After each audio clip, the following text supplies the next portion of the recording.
Hey everybody, and welcome back to my channel and my videos. We're gonna do something new today. We're gonna look at a gold game in Hero League and see what we can learn from these guys that are in a little bit of a lower league than I am. But first things first, sorry again for not uploading a video. It's gonna be a little bit of a recurring theme here now. I was honestly just too lazy to upload one on Sunday. I didn't get the work done beforehand, so I couldn't upload beforehand, so that's just it.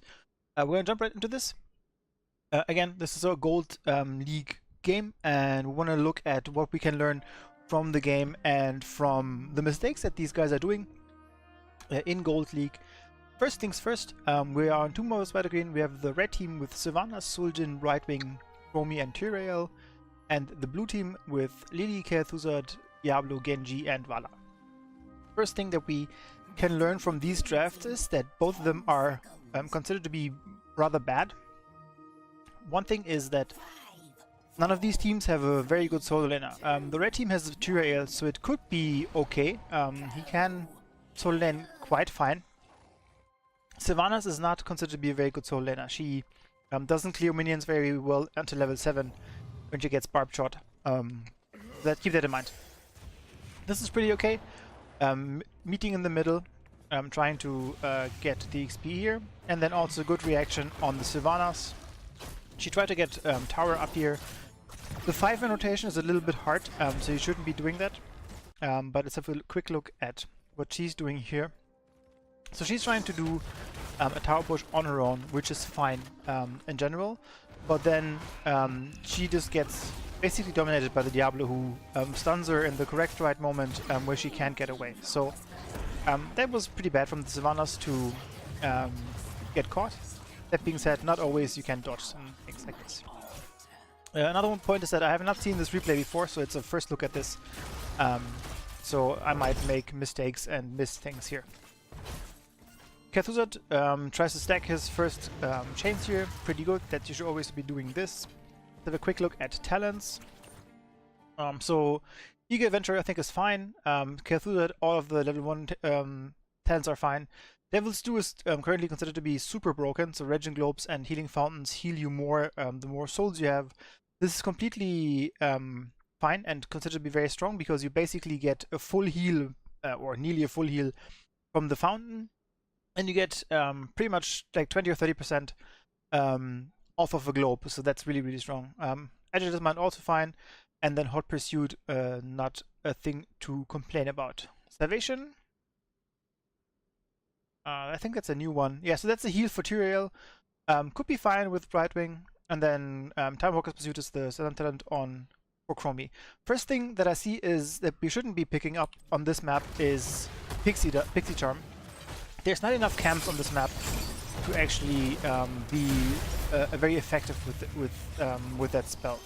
The other thing is that you want to be a global hero with Brightwing, so you want to be soaking a lot of the XP. Therefore, you're not with your team a lot, and therefore don't get a lot of stacks of Pixie Charm. So you should definitely try to avoid this on the map. There's only two camps, the Night Camp and the Siege Camp. The Siege Camp now is so easy to take that you don't necessarily need a bribe stack for this. And the Night Camp, you can bribe it. I think it's fine, but for example, invading in here, it would be very dangerous. Like you're basically, the only way that in here, when the fort is still there, is this way in here. So taking the enemy camp is very, very risky because you can't get out very easily out of that. So just keep that in mind. Not the best talent on this map. So after we have like 1.5 minutes in, both teams are playing very weird in the terms of rotation. So what you should be doing is definitely have one solo laner on the bottom lane. So they should be solo laning the bottom lane. This is because the top and middle lane are very close to each other, so rotation is very, very easy. Both teams are rotating all over the map. The issue with this is that the XP on some lanes will be lost. For example, here now there's nobody from the blue team soaking the XP. Diablo's not in range. So if this minion here dies, it's just dead. Like there's nothing we can do about it. So that's one of the things that you should always try to do, is just where did we miss the kill? Okay, she's bottom. So She dies here. Too far forward. For sure. Okay, let's have a look one more time before we finish that thought. So, Soul Lena on the bottom, and then you normally want to rotate mid and top. So it's not a problem if you want to stay one mid and you only rotate with 3 people top, and then back mid to be safe and get all the XP. But what both teams are doing, there's one person missing here. There's a lot of people in the mid, and then a lot of people in the bottom. That's not very effective to do that. This is okay. She has a healer, so she thinks she's fine, but she made the mistake. Let's have a look one more time. She feels very safe because she has a healer here, and Suljin actually is also half health. So let's see what happens here. She's pretty far forward, gets a hit, and now the issue begins. There's a second damage dealer coming in. Lily is not a very good healer in terms of healing against burst damage. So Vala going in here or being so far forward is dangerous. You should never go this far forward against the new towers in level 2 because they do a lot of damage. Lily gets chunked by Chromie. They go back. Already missed one of the skill shots, so now it's going to be difficult to do more damage to these guys. And now she's way too far forward. Like, you should never position yourself like this for 2 reasons. One, both of these guys can attack you freely without anybody interrupting them. They also can use their spells freely on you because there's no minions of you that interrupts them or that catches a spell. So these guys can just easily do damage to you. And number 2 is the minion wave is pushing up. So Vala will actually take melee hits from these and the range attacks from the spiders if she stays here. So then she gets just basically chunked by Chromie and Suljin and dies. This is also one of the reasons that you should always have a good rotation, so that you don't end up in these situations. Now Kel'Thuzad is on top. That should not be happening. He should be with somebody else. Good thing is for him, he's at least able to stack some against Sylvanas because she's not very good at bullying all of the lane yet. We see again lots of rotations going on here. Everybody is going somewhere. KT is mid now. Diablo is trying to pay here. The payment is okay. You should pay when you can, but again, this huge wave, if nobody's taking it, this is a mistake. So Kel'Thuzad wants to stack and get more stacks here. The issue is there's all the enemy minions here that do damage to him. If Tyrael now had turned around earlier, before he uses his chains, which would have been possible, he would take a lot of damage. He might even die because it's only level 3. So never chase for stacks this early in the game, especially if you're fighting into a minion wave. The 2 assassins on bottom also have a big issue because they don't have a healer now and they are fighting in the enemy minion wave. So it's happening a lot. Let's catch that kill on top here. So it's 3 versus 3. Good block by the Diablo. And now the Kel'Thuzad unfortunately just walks into Chromie. I think in this situation they wanted to stack again with their E or W. Especially early game, you should be very careful against Chromie because she can basically just chunk your life. That was very good by the Diablo. He got the gems from the Kel'Thuzad, so they are safe and they got them. So another thing on both sides of the draft, if we pause it again one second, both sides have a range healer and not a very good healer on that. Lily and Brightwing both don't have very good burst healing. Second, all teams have 3 range assassins. Kel'Thuzad, Genji and Vala on one side, and then we have Sylvanas, Suljin and Chromie on the other side. While Sylvanas is a specialist, she still is range and is more of an assassin and just specialist because she disables traits and minions. So this means, in this situation, that Tyrael and Diablo have to be the frontliners. On the blue team, Diablo has a little bit easier job because once he has souls, he's pretty tanky. And he can also disengage by charging into enemy minions or, you know, like just running away by healing up with a globe or something like that. Tyrael, on the other hand, is going to be having a hard time, is what I'm predicting, because he's not very tanky, he doesn't have a lot of life, and he doesn't have a good escape once he used his Q. Sure, he can, you know, use the Q to escape, but you also want to use it as an engage, and then your E only gives you speed. With Kel'Thuzad and Diablo, there's a lot of CC as well on the enemy team, so Tyrael will be the one that goes in, and then he gets most of the damage right away. So that's going to be an issue for him. So what you should be drafting is have one tank, one healer, that's perfectly fine. But normally you want at least one more guy that can tank a little bit of damage, and that's mostly a melee bruiser. Could be a warrior, could be somebody else. Again, the Kel'Thuzad is way too far forward because they want to stack. This is really, really dangerous. Again, pretty much going into the minion wave, not having vision about the bush down here, so it can be very dangerous to try to stack this early on. Talent-wise, this is probably one of the builds that I hate the most is Auto-Attack Vala. In this game, I kind of can see it because you basically can shred the Tyrael by just auto-attacking him. That being said, if you have this auto-attack build, if you look at the other heroes, none of them will be standing still a lot. Sure, you can hit maybe Chromie a couple of times, but Sylvanas can jump away, Zul'jin is going to be far away from you, Brightwing is also going to be far away, so the only real target that you can hit with your auto-attacks is Tyrael. So if he's not available, you basically are never able to stack, so that's pretty bad. Lily also hasn't picked a talent for a whole level. You should always be able to pick a talent right away. If you don't know the hero, don't pick him. Like, don't look up a guide in the middle of the game or something like this. Again, Kel'Thuzad way too far forward, very, very dangerous. But it's kind of for a good cause because he wants to stack. But you should be careful, especially early game with the mage. You normally want to stay behind your minion waves and not engaging into the enemy minion wave. This again is also a problem about the rotations that they're doing. You can see blue team cleared the minion wave, then here red team cleared the minion wave and they're pushing here. There's also a random teleport here from Brightwing. So let's go back. She's bottom, where she's actually doing something. She's soaking XP here, which is amazing because, you know, there's XP lying around here.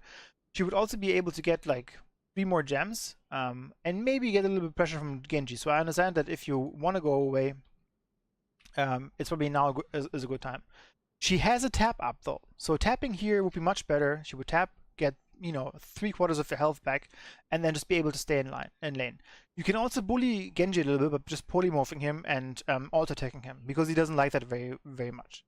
But instead, Brightwing teleports back, which is not the best way to do this. Again, if you have the tap up and if you're this well, you shouldn't go back. On this map, you don't really have map objectives in terms of like at 3 minutes something happens, so you can more freely well. So now she saw opportunity to teleport because the Zul'jin is a little low, and they have like everybody up here basically. There's everybody, the whole team is up here. So I can kind of understand that teleporting up here would be a good idea. That being said, they don't have a talent advantage, and they're missing out on all the XP in the bottom here now. Sylvanas is doing a good job of taking at least the middle, but she's also on half health now. So now the Brightwing teleport has been used. Zul'jin didn't really get anything from it because he's still very low. And nobody's picking up these gems or the XP in the bottom. Before level 10, it's imperative that you always have somebody in each lane. It should always be somebody. If you're the healer and you have to do it and then ping your team and say like, I shouldn't be doing this. On Brightwing's case, for example, it's actually okay for her to have you know, that role because she has a global. She can always teleport if somebody needs her. Very risky engagement. But as you can see, even with this short amount of time, only 5 minutes, Diablo already has probably a couple of souls, 65. So he already is pretty tanky. Let's see. So red team has gotten the web weavers. It's 7 versus 7, so nobody has an advantage of this. Again, people need to pick their talents much more quickly once they have been reached. We have a look at the talents, so this is okay. I'm not a big fan of Withering Barrage, but like a talent-wise, I don't see anything too crazy. Dragon's Eye is also fine. This, I guess, is the auto attack. I don't think this is very good talent either way, but you don't have very good Q or W, so I think it's fine. So talent-wise, everything is fine. Nothing that seems too crazy. Again, I'm not a big fan of the melee Valla, but that's just a pet peeve of mine. Red team has a Sylvanas, so grouping up, generally speaking, is not a bad idea. That being said, with all 5, probably not. You could push, for example, with 4 people, and then have somebody who has okay wave clear like Suljin be in a different lane. This way, let's see what they do. Sylvanas is able to towers. The Brightwing is teleporting. Okay. So this is kind of okay because they get vision. That being said, Sylvanas poison already spreads to all the buildings, so they pretty much have vision behind this. And then also the wall falls very quickly. So the teleport is a little wasted. Valla shouldn't be here. So Lily is bottom and they're clearing, or they actually cleared the spider already. Valla is so low, she just has to go back. Like if you don't have a tap up or if you don't have a way to heal yourself, she doesn't have a way to heal herself, just go back. There's no reason for you to stay here. Nothing good will come out of this.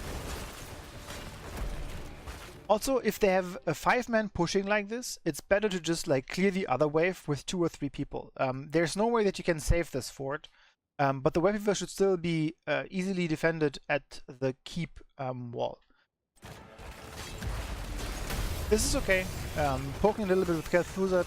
That's a very risky flank here, because they see you early because of the stocked up minion wave, so you shouldn't engage here. As I said, we missed it, but I already saw it coming. Valla is super low. Sure, you can do a little bit of damage here, you can use a little bit of clear, but you actually, and the wave tanking is unfortunate, and dying from the minion waves is a little unfortunate as well, to say the least. But that's something that you can't just do that. So she's low. She understands that she can't defend here, which is fine. That's a good move. Go away. But you still don't have a tap up, and this is also one of the reasons that I don't like the auto attack build, because you don't really have anything to defend these pushes with. So again, she just gets hit by the wave, and honestly this happens to a lot of us. Like, the wave can be pretty unpredictable. It actually goes a super long way, as you can see here. So it's not the end of the world that she gets hit, but if she goes back right away, she just doesn't die from this. And then obviously you have very short auto attack range, so for Valla to defend this with the auto attack build is super difficult. Blue team reacts good though. They clear now the mid, so the keep wall is safe, and they already cleared bottom. So while they lost the bottom fort, sorry, the mid fort and the top fort, it could have been much worse with the Sylvanas. Again, the Kel'Thuzad. This is a suicidal. Like, KT has only 2,300 life here. Actually, even less. 1,500 life. Let's have a look here. Mounting, so that he sees like, hey, there's so many enemies here, I should go in. His tank is actually right behind him, so you can just like move in here and then have the tank go forward. What he does instead, there's still like a full minion wave here, there's full spider wave here, and he didn't even see the Suljin. And he misses the E. So this is something that you should never do as a mage. The engage is really good. Like, the way that they're doing it, it was really smart, because they get a fight before level 10, and they might actually catch up a little bit in XP if they get a couple of kills here. And it's the best fight that they can get before the enemy gets 10. Unfortunately for them, they only get 1 kill, and they actually look pretty much in difficulties, because their top push is still going. So the engage was good. Let's go back one more time. The engage was good. A little bit more. That they're going in is good. The KT and the Lily shouldn't be the people that go in here. The Diablo has to be much more in front, because he's the tank. And then this, he doesn't want to die because there's a lot of gems. I think that's a smart decision. Going in here is also okay. That's fine. Another mistake that I just saw is the Brightwing doesn't have any heals in terms of, like, you know, direct output. So it's fine the way that she's positioned here. It's all good. But now look what she does. She teleports on the Tyrael. For no reason. Like, let's speed this up a little bit.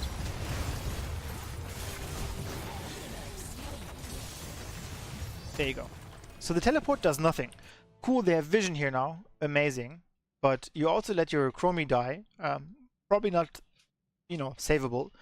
But you're level 10 now, so if you have Emerald Wind and you don't teleport here, you can actually engage by just pushing everybody away, and maybe she survives. But you never know. But the teleport is on cooldown now for no reason. She has to walk everywhere. She doesn't even have stacks enough, I think, for doing anything. Well, she has probably a couple of stacks now, 3 to be precise. But she has to walk all the way down here to get this camp now. In the meantime, her team tries to interrupt here. So if she had a teleport now, she could actually be able to save here, to engage here, to do something here. Like, she gets the camp now, and she teleports now, and the whole situation looks very much different. This way, the enemy team actually pays, and they should also be getting a kill here, actually. Nope. Lucky. So don't use your abilities just because they're off cooldown. That's something very important, especially for global heroes. If you have a ability to, like, go across the map, also very difficult positioning for the Lily here. Don't use them willy-nilly. You really need to have an impact with them. 9 versus 11, not level 10 reached, but they did the payment. That's okay, you can do that. I personally prefer to get level 10 first. That being said, if the red team had enough gems, it can be quite difficult. Here on the KT again, a little bit of an impatient move. And I know best because I'm not a very good mechanical player, so I've been in these shoes a lot of times. So this is all okay, except that your tank is down here, so you're again in the front line. So if these guys, like, if she temporal loops you, you're just dead. She doesn't for some reason, but So, you put the Glacier Spike down, and then you see so many juicy targets, and you basically, shoot too early and then suddenly nothing hits. In these situations, just be patient. You have a map objective pushing for you. The enemy has less vision. They look at the map objective, they look at the map. They don't necessarily see what you're doing. So in these situations, you should be much more patient. Okay.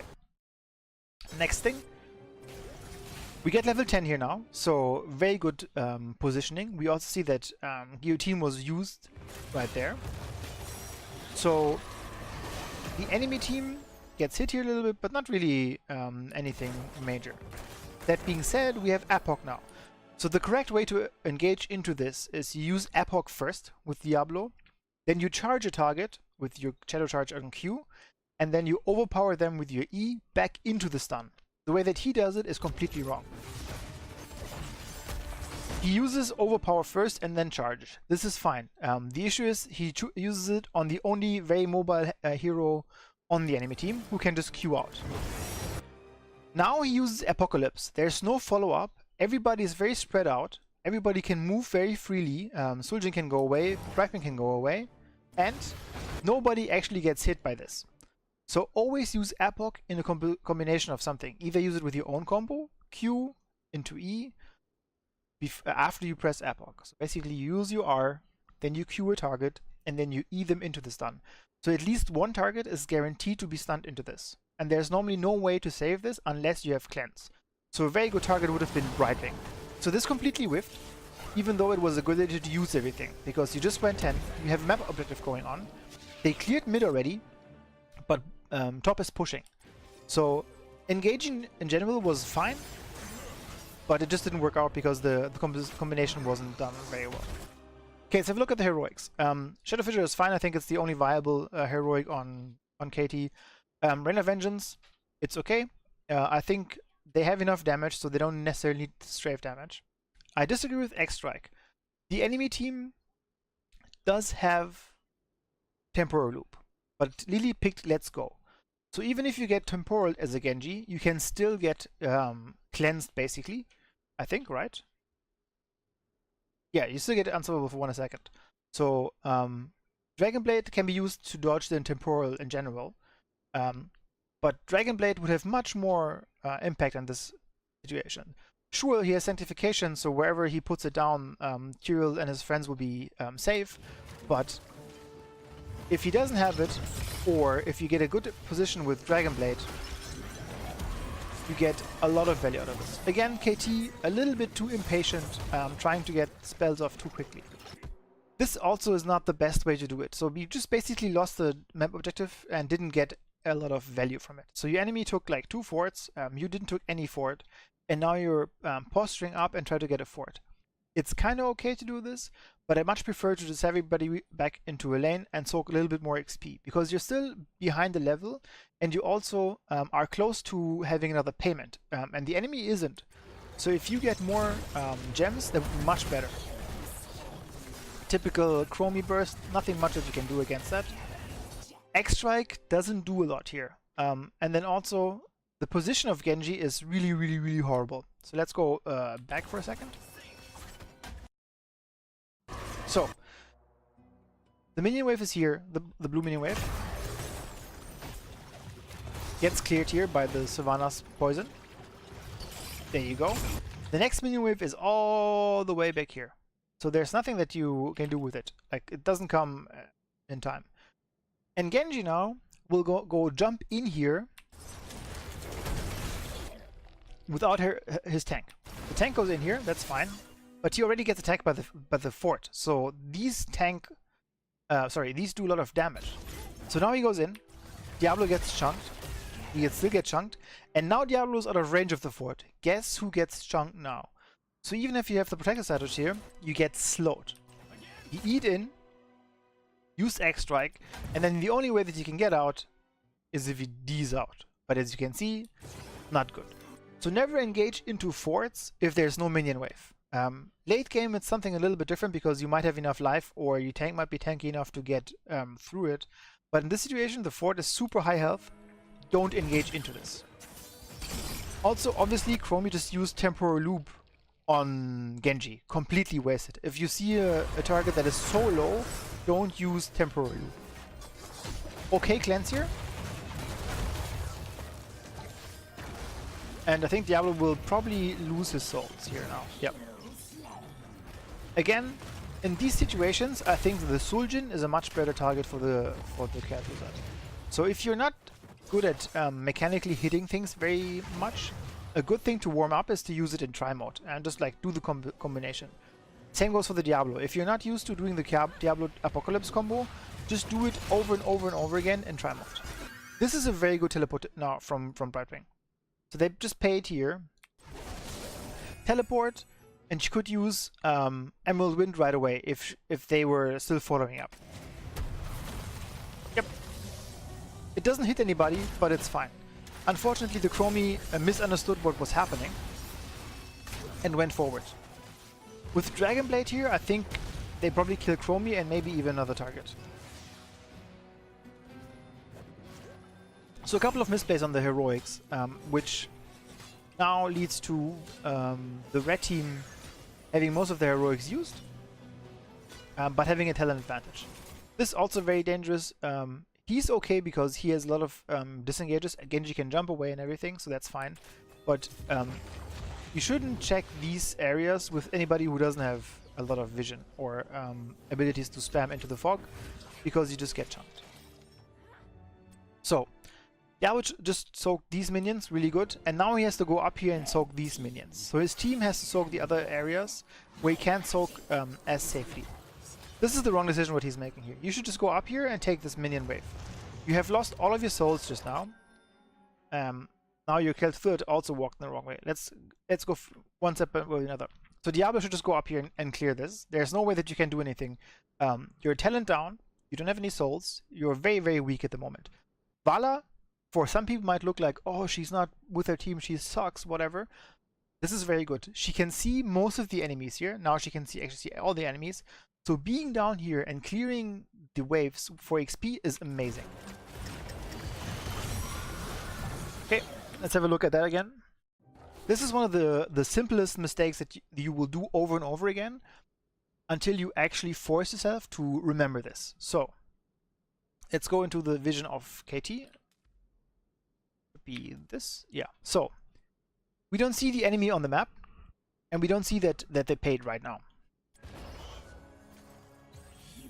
Now they paid, so we know that they're gonna push into us. We also don't have any vision here. There's nothing that we can see here. Nothing else. We're gonna go further into the Kel'Thuzad vision. He's looking down here. Now he's seeing things. He sees that. And here, look where he presses for movement. He presses in here. He just saw a couple of heroes here. There's a night camp pushing here. You don't see enemies here because we have vision. And we see Valla bottom. The last movement command is here. Boom. You just walked in 3 enemies. One of them who has an ability to pull you back. What's the plan? You can't use your abilities to clear everything because there's a wave coming in here. So even if you clear these minions, the spiders will be much stronger. So and if you can now see all of the vision, it's very, very clear that you just walked into 5 people for no reason. And he doesn't even panic. Like, I don't know if he didn't look, but you just walk into 5 people. There's no way that you make it back in here. The only way that you can maybe escape if you lose vision by going into this. That being said, you probably get polymorphed. You also have Tyrael who's gonna be able to Q you. So, you know, and then you get temporal, then nothing's gonna happen. Also, your healer is far away, can't cleanse you. That's it. This doesn't make any sense either. He just jumped in, used his D, and then E'd out. So he used both of his mobility tools to basically get nothing. This is a great holy ground from the Tyrael. Yeah, amazing. Let's have a quick look at this. The KT dies. Bang. So now, the Tyrael sees that this is where they want to push in, and he sees an easy target. The Diablo is also silenced. So he knows there's not going to be a charge against the minion or whatever. And what he does is he just literally uses it. The Diablo turns around for some reason. I don't know why. Also, the Genji walks in. No, sorry, the Lily walks in. And then Holy Ground. The timing, you can probably see it was lucky, but it's still great positioning. Like, using Holy Ground to block the entrance is amazing. Great follow-up. Very well done by the red team. Really, really well done. So far, they have not made a lot of mistakes, even though their lineup doesn't look very nice. And whenever they have a push now, they always use Sylvanas and group up. So while you could argue that you don't have to necessarily group up with every 5, doing this is very safe. They get a keep here, very safe. And this is something where Sylvanas also struggles here now. The core is not the best way to go with Sylvanas because she doesn't disable it. Again, the Apocalypse combo completely wasted. And then everybody just dies a little bit. But as you can see, again, Sylvanas didn't disable the core because she can't, and everybody drops a little bit low from the core damage. That's really, really strong. But that should be game, I think. I don't think that anybody can come back from this. Okay, let's pause it before everything crashes, and let's have a look one more time on talents and stats and everything. So the red team played it perfectly. They had 2 opportunities to push with the first map objective. They got 2 forts out of it with the Sylvanas push. Then the second push they had with their web weavers, they're 4 levels ahead now, but they also again grouped up as 5, took the keep, they took more kills. It's really well played by them. I want to point out one more thing before we end this game, because it's a very typical thing that happens to a lot of people in Hero League. So Valla is bottom. This is totally fine. As I said, she just clears up. Also look at the levels, 12 versus 14. We know that in a couple of minutes, or even only 1 minute, the red team will be level 16. So you can see how much XP is going to flow in here. So we're going to basically do a little slow-mo here. So these guys are defending here. But what should be clear is that there's no way that you hold this. There's no way. Basically, this keep is dead. And you should treat it like that. You should treat it like this keep is dead. The only thing that you should be doing and could be doing is trying to defend this, because there's no enemy on this. And even if they go straight for core afterwards, you might be able to defend this and get at least level 13, so you're closer to them. So they shouldn't be defending keep here anymore. This is gone. There's no way to defend this. Only thing that's worse than defending this is actually dying to defend it.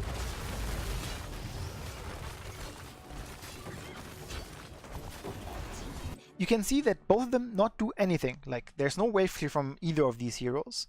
And these are just still pushing. You could obviously not clear the spider with these people either, but with these two heroes. But you could do at least something. They didn't do anything at this point. Valla still, I don't know what she's doing. Okay, she's teleporting now. I think that's okay. She sees keep is down. I'm gonna go back and try to save everything.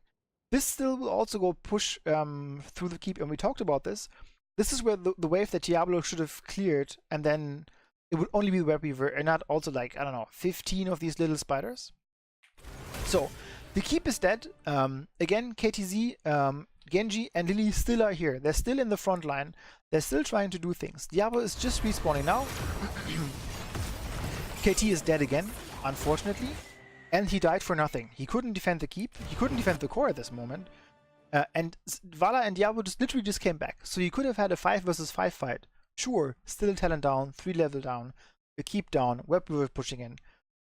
But it would be much higher chances, because if you look at the enemy, Sylvanas is pretty low, Brightwing is pretty low, the Apoc hits nobody again. Oh, it actually hit Brightwing. And now just everybody dies because it's a you know, talent and level advantage. But you should never, if it's going towards late game, or I mean this is mid game more than late game, but if there's a fort or a keep that's gonna die, just leave it. Like, there was no way that you would be able to defend this keep with the heroes that they have.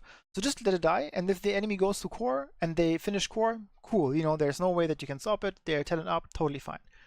But you could have had a 5 versus 5 fight at this time, and it would have been much better. So always just make sure that you keep that in mind. Okay, so before we wrap up, let's have a look at a couple of things. Hero damage. Chromie and Suljin are topping it. Genji has 7,000 less than these guys. Sylvanas is above Valla, which in my opinion is clearly an issue because of her build. We can have a look at the talents. She's nowhere near finishing this. She's still missing 42 stacks.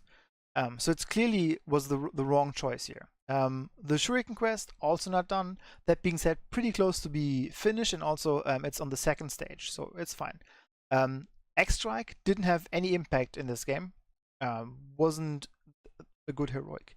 Apocalypse, again, you need to know how to do the combo. Apocalypse, then you Q in, and then you E the guy that you queued into the stun. It is a pretty, you know, stressful combination. You have to pull it off correctly, and oftentimes you will charge into, like, you know, 2 heroes and a minion wave. So you might, you know, throw the minion or whatever. So you just have to use it and get used to it and learn it. Fissure is fine. I think the build is also fine. The build of Diablo is also fine. Soul Shield I think is good, especially against, you know, like Sylvanas and Chromie, a lot of magic damage. I think that works. That's totally okay.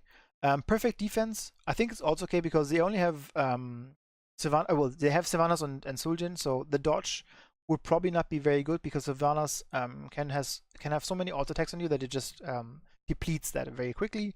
So defense might make sense.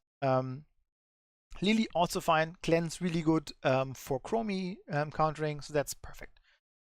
On the red team, again, I'm not a big fan of Withering Barrage, but this is really important. Level 7, you should always go for Barb Chopped as the wave clear talent for Sylvanas. It's really important that you have this.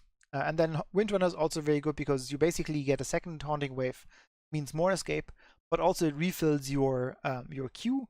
So basically, you will get more stacks of Withering Fire, meaning more damage to minions and or heroes.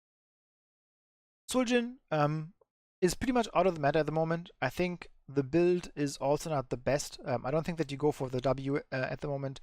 You either go more Q or auto attack. That being said, I think because he's so weak, it's not really a big deal what you're doing. So I think that's fine. Damage-wise, he looks okay, but he also only died one time, and he has pretty good targets for his W, so maybe it's a good idea actually to take it. Brightwing, please don't take Pixie Charm on Tomb of the Spider Queen. Again, there's very little camps on this map. You should be with your team, so you get a lot of stacks. I can understand that, but it just doesn't do anything. I think she bribed one camp and that's it. And that's very little value out of this.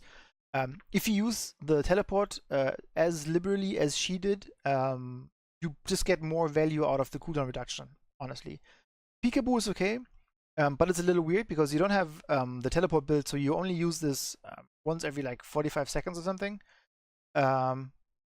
I don't think there's many other good talents on this tier, but again, if you go Peekaboo, you probably want to have the cooldown reduction. Cleanse, I think is okay, especially against Kael Thuzad and Diablo. You can cleanse somebody who get either chained or who can't escape the Apocalypse combo. So basically, if you see Apoc coming, you move out of your circle, you see who gets charged by Diablo, you cleanse them so he can't overpower them, and then the Apoc combo basically misses. Emerald Wind, totally fine. Both heroics, in my opinion, are really good. This is good for disengage. That being said, they have, 4 range assassins with Lily counting her. So disengage was probably never really an issue, but it's totally fine to take this. Ice Block, the go-to talent on level 13, makes you safe. You can dodge the Diablo combo if you don't get hit into a wall by just ice blocking after he Q'd you. He can't grab you.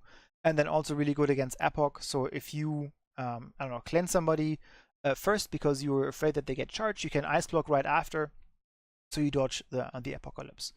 Chromie, I think that's pretty much the go-to build. I don't know if there's something else on level 7, to be honest, but Bronze Talons is what you go for. Timebreaker's Pursuit, also really good. Temporal Loop, questionable because they have cleanse. That being said, it worked out quite well for her. And she has a lot of targets that are very, very juicy for it. So you can also wait out the cleanse because you do have Tyrael and Tyrael slow and W slow from Suljin. So it's okay. I think the Sands could have also had a lot of value here. Timeout, same as Ice Block, really, really good to dodge things. And then Shifting Sands, I think that's also very normal. On Tyrael, nothing too crazy. I personally don't think that Divine Vigor is really good here on level 4. The basic attacks heal, it sounds really good from testing. I personally don't think that it does a lot.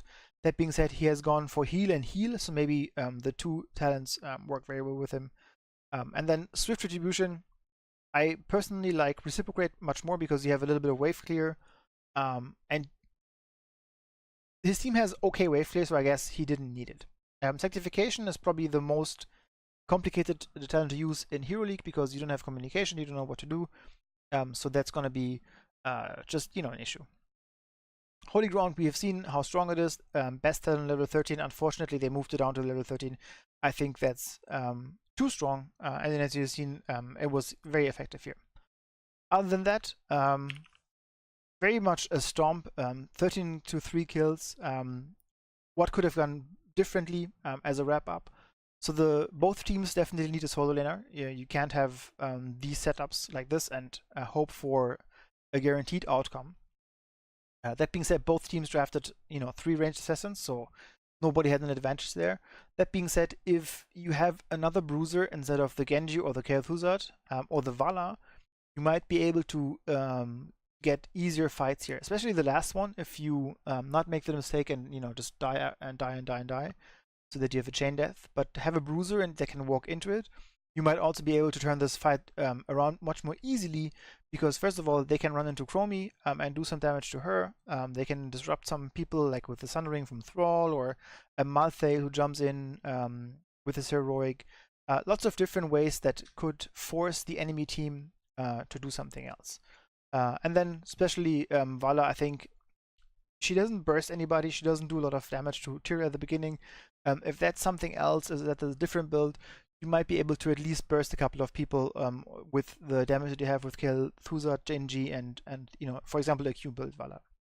On the other hand, if we're honest, 22 stacks at 11 minutes is probably actually not that bad for the gold level skill range.